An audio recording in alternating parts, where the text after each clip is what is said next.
মাজার ভাঙা, এই মাজার ভাঙাটাকে মনে করেন সরকার থামাতে চেয়েছে। প্রথমে 1-2 মাস উনি ছাড় দিলাম ছাড় না হয়, কিন্তু কখনো থামাতে চেয়েছে কখনো। একটা এক্সাম্পল দিয়ে বলি আপনাকে, এখানে সোজা 2টা গ্রুপিং আছে। ওরা হলো যে আহলে সুন্নাতপন্থী, মাজারপন্থী। আমাদের দেশে ভাই সত্যি কথা বলতে আমাদের এখানে তো মাজারপন্থী অনেক লোক আছে, এবং কয়েকটা আমাদের কিন্তু একটা রিজিয়ন আছে, চট্টগ্রাম, সিলেট, এই সমস্ত জায়গায় কিন্তু এলাকাগুলি, ব্রাহ্মণবাড়িয়া, এগুলি কিন্তু মাজারপন্থীদের এখানে কিন্তু প্রভাবটা বেশি। ধরুন একটা ঘটনা ঘটলো, আপনিও ঘটালেন, আমিও ঘটাইলাম।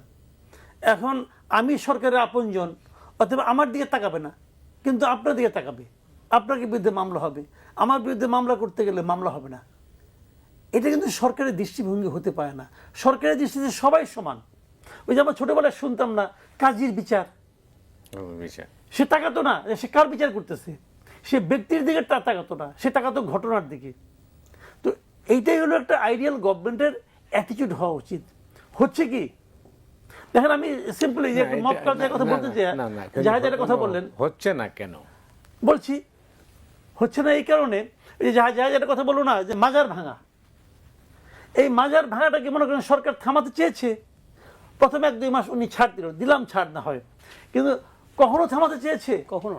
একটা এক্সাম্পল দিয়ে বলি আপনাকে, এখানে সোজা 2টা গ্রুপিং আছে। ওরা হলো যে আহলে সুন্নাতপন্থী, মাজারপন্থী। আমাদের দেশে ভাই সত্যি কথা বলতে আমাদের এখানে তো মাজারপন্থী অনেক লোক আছে, এবং কয়েকটা আমাদের কিন্তু একটা রিজিয়ন আছে, চট্টগ্রাম, সিলেট, এই সমস্ত জায়গায় কিন্তু এলাকাগুলি, ব্রাহ্মণবাড়িয়া, এগুলি কিন্তু মাজারপন্থীদের এখানে কিন্তু প্রভাবটা বেশি। এখন এই আহলে সুন্নাত যাদেরকে বলা হয়, দেখেন ঢাকা শহরে গত কয়েকদিনে, গত ধরেন আপনার 1 মাস না, গত 20 দিনের মধ্যে দেখেন কতগুলি ধর্মীয় অনুষ্ঠান কিন্তু হয়ে গেল। জামাতরা করলেন, বড় বড় জায়গা দিল, হেফাজত করলো, এটার জন্য বড় জায়গা দেওয়া হলো। তো আহলে সুন্নাত কিন্তু একটা বড় অনুষ্ঠান করেছিল, সারা দেশ থেকে তাদের অনেক লোক এসেছিল। তাদেরকে গভর্নমেন্ট জায়গা দিতে যে এত তাড়াতাড়ি করলো কেন? একবার বলে সেই যাও ওই মাঠে, একবার বলে যে এখানে দিবে না, সোরের উদ্যানে দিবে না জায়গা। পাঠালো যে কি একটা বিএনপি পাঠাচ্ছিল, ওখানে জানি কি নাম, কি মাঠ জানিছিল একটা, হ্যাঁ ওই মাঠে পাঠাইলো, ওই মাঠে যাবে তো না, ওই মাঠে দেওয়া হবে না।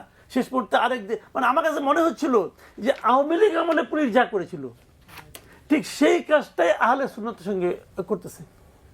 তাদের শেষ পর্যন্ত জায়গা দেওয়া হলো কোথায়? প্রেস ক্লাবে। ভেরি ইন্টারেস্টিং পয়েন্টটাকে আমি বলি আপনাকে, ওই দিন আমি বিকেল বেলায় আমি এই নিউজটা খুঁজতেছিলাম, মানে সন্ধ্যার পরে। আমাদের মিডিয়াগুলো এই নিউজটা কেউ কভার করে নাই, আমি মিডিয়াগুলো রিপোর্টটা পাই নাই। পরে আমি এক পত্রিকা